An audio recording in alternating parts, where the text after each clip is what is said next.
हरे कृष्ण कृष्ण कृष्ण हरे हरे, हरे राम राम राम हरे हरे। जय श्री सीताराम, जय श्री राधे। आप सभी प्यारे भक्तों का, प्यारे संत समाज का,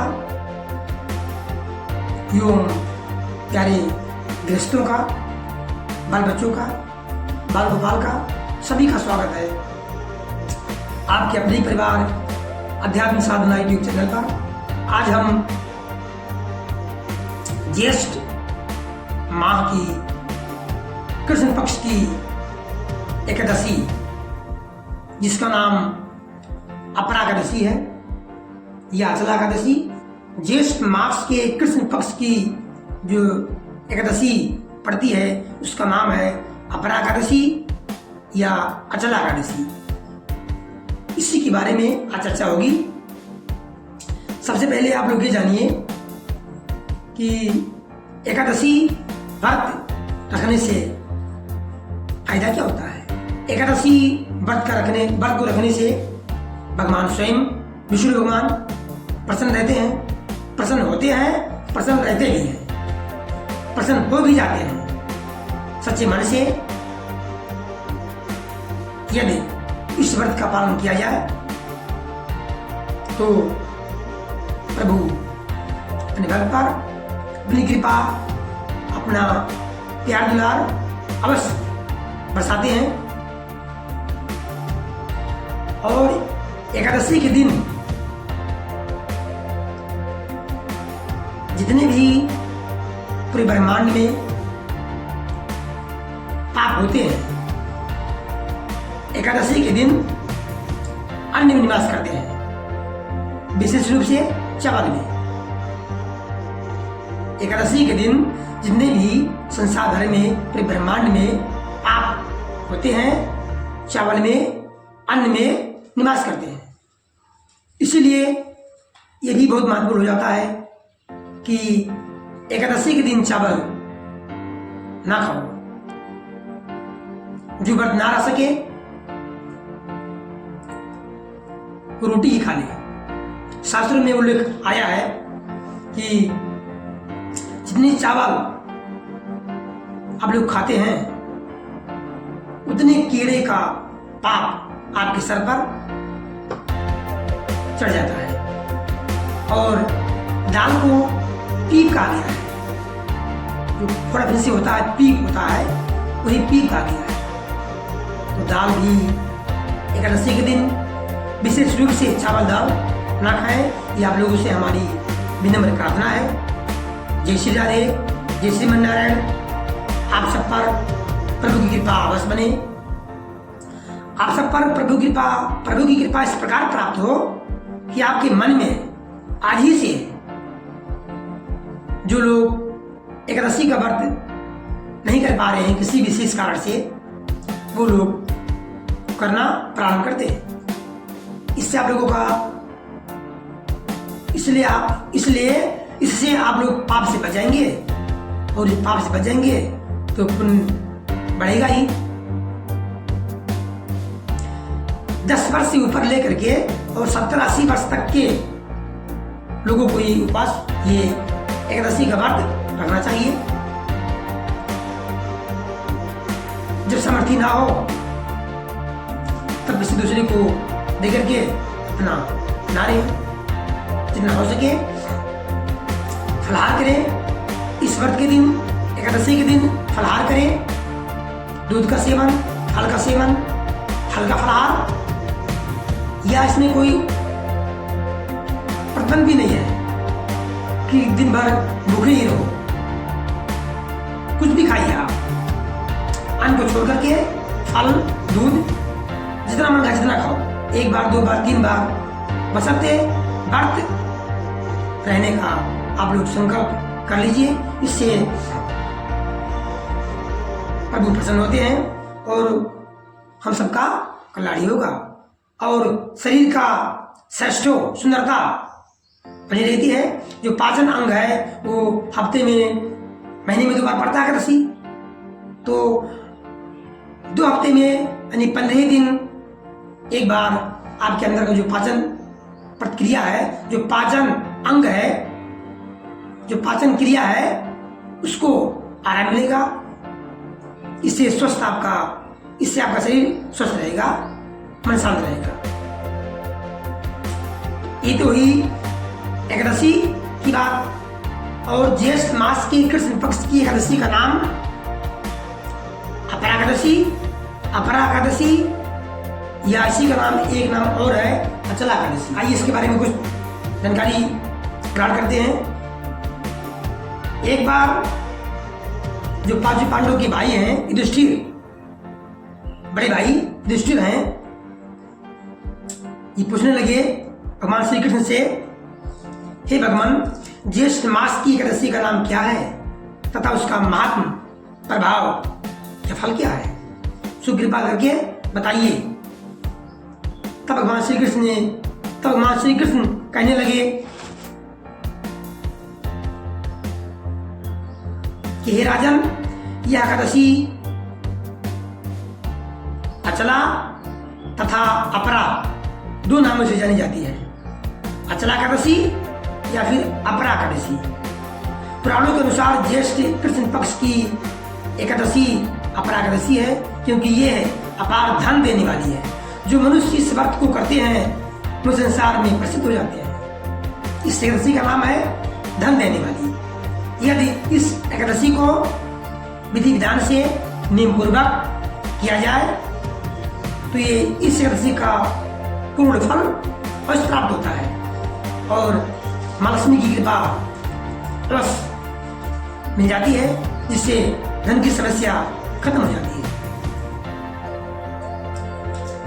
और संसार में प्रसिद्धि मिलती है। इस दिन एकादशी, इस दिन भगवान त्रिविक्रम की पूजा की जाती है।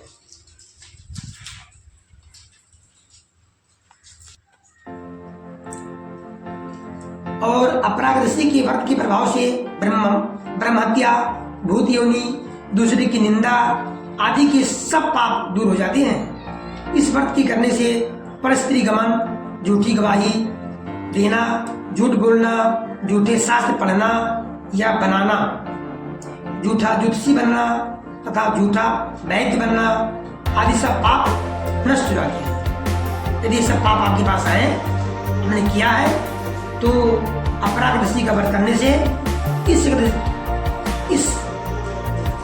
प्रकार जितने पाप आपके पास है सब नष्ट हो जाता है। जो क्षत्रिय युद्ध से भाग जाए वो इंद्रगामी होते हैं, परंतु अपरागदशी का व्रत करने से कोई भी स्वर्ग को प्राप्त होते हैं। जो शिष्य गुरु से शिक्षा ग्रहण करते हैं फिर उसकी निंदा करते हैं, वही अवश्य नरक में पड़ते हैं। मगर अपरागदशी का व्रत करने से कोई भी इस पाप से मुक्त हो जाते हैं। जो फल तीनों पुष्कर में कार्तिक पूर्णिमा को स्नान करने से या फिर गंगा तट पर पितरों को पिंडदान करने से प्राप्त होता है, वही फल वही अपरागदशी का व्रत करने से प्राप्त हो जाता है। मगर के सूर्य में प्रयाग के स्नान से, शिवरात्रि का व्रत करने से, सिंह राशि के बृहस्पति में गोमती नदी में स्नान करने से इस योग है। कुंभ में केदारनाथ के दर्शन या फिर बद्रीनाथ के दर्शन, सूर्यग्रहण में कुरुक्षेत्र के स्नान से, स्वर्ण करने से अथवा अर्धवर्षुता गोदान से जो फल मिलता है वही फल अपरा एकादशी का व्रत करने से मिलता है।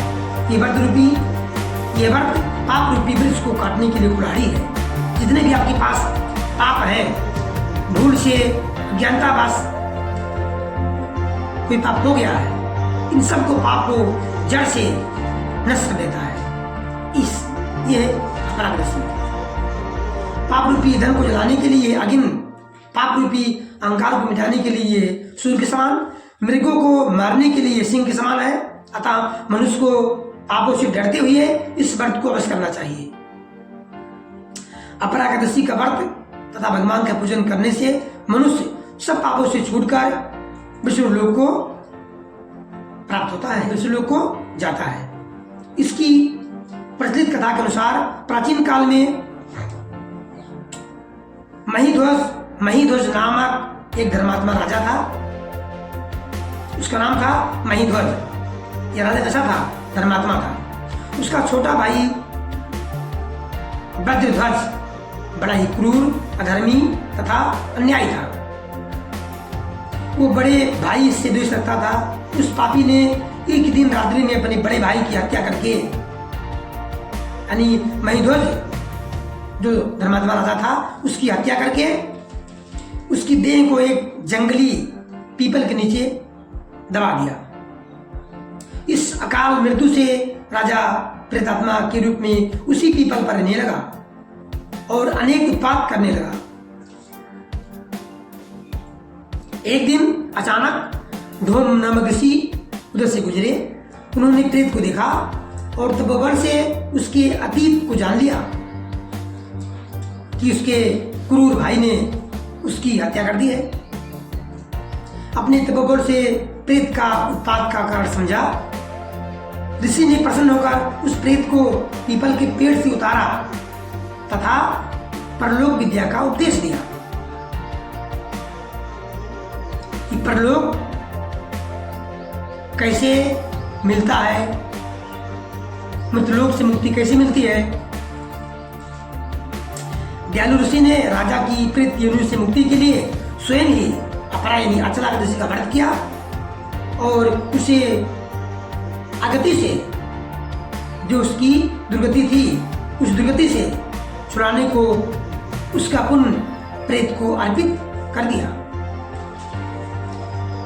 देखिए कितने महान ऋषि मुनि होते हैं जो दूसरों के लिए कितना अच्छा काम करते हैं। परहित शरीर से धर्म नहीं भाई।